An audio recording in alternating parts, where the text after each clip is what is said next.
Hello everyone, आपका एक बार फिर से वेलकम करते हैं आज के हमारे इस प्रेस वीडियो पे। तो आज इस वीडियो के अंदर मैं आपके साथ डिस्कस करने वाला हूं Motilal Oswal S&P 500 index fund डाइट ग्रोथ के बारे में। इसमें मैं आपसे डिस्कस करूंगा कि यह जो म्यूचुअल फंड है इसने पिछले 1 साल, 3 साल, 5 साल या फिर एनुअल रिटर्न क्या दिया है, आज के डेट में इसका एक एनएवी का प्राइस क्या है, ये कितने स्टार रेटिंग म्यूचुअल फंड है, इसमें आप मिनिमम SIP अमाउंट क्या लगा सकते हैं और इसका फंड साइज क्या है।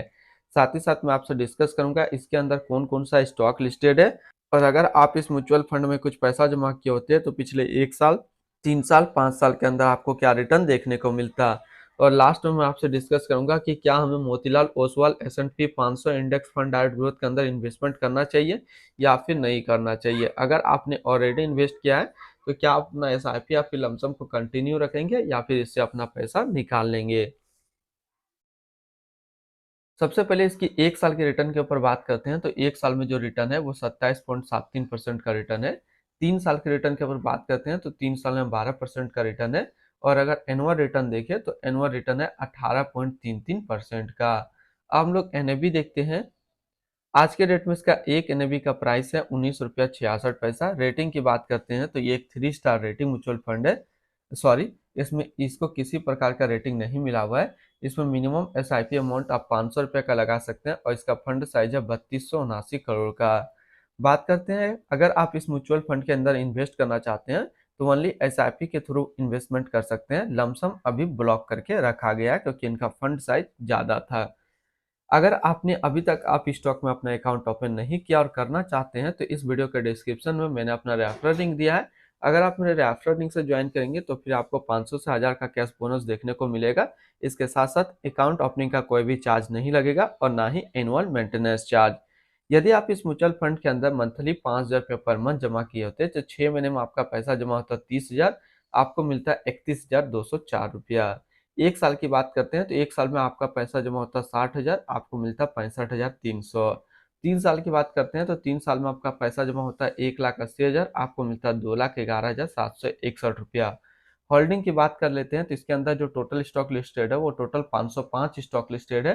अगर हम इसमें टॉप 10 और उसके सेक्टर वाइज देखते हैं तो पहला आता है माइक्रोसॉफ्ट कॉर्पोरेशन यूएस टेक्नोलॉजी के क्षेत्र पे है, Apple INC USA consumer discretionary, NVIDIA corporation USA जो कि है कैपिटल गुड्स के अंदर, Amazon.com INC सर्विस के क्षेत्र में, Meta platform INC service, alphabet INC class a service के क्षेत्र में, बिक्सरी हाथवे INC यूएस। यानी कि इसमें जितने भी सारे स्टॉक है वो यूएस कैटेगरी के ही आपको स्टॉक देखने को मिलेगा। इसके होल्डिंग एनालिसिस की बात कर लेते हैं तो इक्विटी पे है 99.9% और कैश डेबिट पे है 0.1%। अब इस इक्विटी को यदि सेक्टर वाइज देखते हैं तो सर्विस पे है 19.9, अदर्स पे 18.9, कैपिटल गुड्स पे 15.1, टेक्नोलॉजी पे है 13.1, हेल्थ केयर पे 12.3, फाइनेंशियल पे 8.1, कंज्यूमर डिस्क्रिशनरी पे 6.8 और एनर्जी पे है 5.8%। इसकी एडवांस रेशियो की बात करते हैं तो इसका प्राइस टू अर्निंग रेशियो 24.01 और इसका पीवी रेशियो 4.29। अगर आप इस म्यूचुअल फंड के अंदर अपना इन्वेस्टमेंट करते हैं तो SIP के थ्रू मिनिमम SIP आपको 500 रुपये का करना होगा। अब बात कर लेते हैं रिटर्न एंड रैंकिंग का, और वहीं पर आपको समझ में आएगा कि क्या हमें इस म्यूचुअल फंड के अंदर इन्वेस्ट करना चाहिए या फिर नहीं करना चाहिए। तो बात कर लेते हैं हम लोग Motilal Oswal S&P 500 index fund का जो फंड रिटर्न है 1 साल में वो 27.7 का है, 3 साल में 12 का और एनुअल 18.3 का है। वहीं पे इस कैटेगरी का जो एवरेज रिटर्न रहता है, यानी कि other index fund mutual fund का जो एवरेज रिटर्न है 1 साल में 21.1 है और 3 साल में 2.1 है।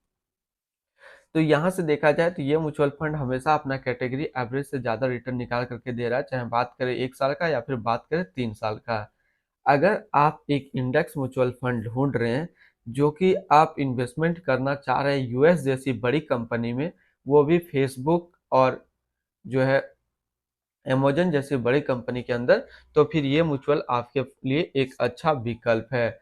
अगर इस तरीके का आपको सिमिलर फंड्स देखना हो तो आप यहाँ पे देख सकते हैं UTI Nifty 200 momentum 30 index fund डाइट growth, Kotak Nifty next 50 index fund डाइट growth, DSP Nifty 50 equal weight index fund डाइट growth, Bandhan Nifty 50 index fund डाइट plan growth, Nippon India index fund Nifty 50 plan डाइट ग्रोथ। तो इसके आसपास इतने सारे इसके सिमिलर फंड्स है। इसकी एक्सपेंस रेशियो की बात करते हैं तो इसका एक्सपेंस रेशियो 0.62% का, एग्जिट लोड की बात कर लेते हैं। अगर आप इन्वेस्ट किया हुआ पैसा 7 दिनों के अंदर निकालेंगे तो या फिर आपको 1% का यहाँ पे एग्जिट लोड देना होगा। और स्टम्प ड्यूटी की बात करते हैं तो स्टम्प ड्यूटी है 0.005%। अब हम लोग बात कर लेते हैं इसके fund house and investment objects को। तो Motilal Oswal mutual fund total assist में इंडिया पे 19 नंबर पे रैंक करता है। ये म्यूचुअल फंड स्टार्ट हुआ 29 दिसंबर 2009 को। इसका टोटल असिस्ट अंडर मैनेजमेंट है 49,064 करोड़ का। बात करते हैं Motilal Oswal S&P 500 index fund डाइट ग्रोथ। ये एक अदर म्यूचुअल फंड है जो कि लॉन्च किया गया है मोतीलाल ओसवाल म्यूचुअल फंड की तरफ से। ये म्यूचुअल फंड स्टार्ट हुआ 29 दिसंबर 2009 को। अभिरूप मुखर्जी अभी इसका करंट फंड मैनेजर है। इस फंड का करंटली असिस्ट अंडर मैनेजमेंट है 49,064 करोड़ का। और लेटेस्ट भी है 19 रुपया 66 पैसा। बात करते हैं Motilal Oswal S&P 500 index fund डाइट ग्रोथ। ये एक काफी हाई रिस्क म्यूचुअल फंड है। इसमें मिनिमम एसआईपी अमाउंट 500 रुपये का सेट किया गया है और मिनिमम लमसम इसमें आप नहीं कर सकते हैं। एग्जिट लोड की बात कर लेते हैं। अगर आप इन्वेस्ट किया हुआ पैसा 7 दिनों के अंदर निकालेंगे तो फिर यहाँ पे आपको 1% का एग्जिट लोड देना होगा। तो आज इस वीडियो के अंदर मैंने आपके साथ डिस्कस किया Motilal Oswal S&P 500 index fund के बारे में। फिर मिलते हैं हम लोग नेक्स्ट कोई इस तरीके का वीडियो की अच्छी जानकारी को लेकर के।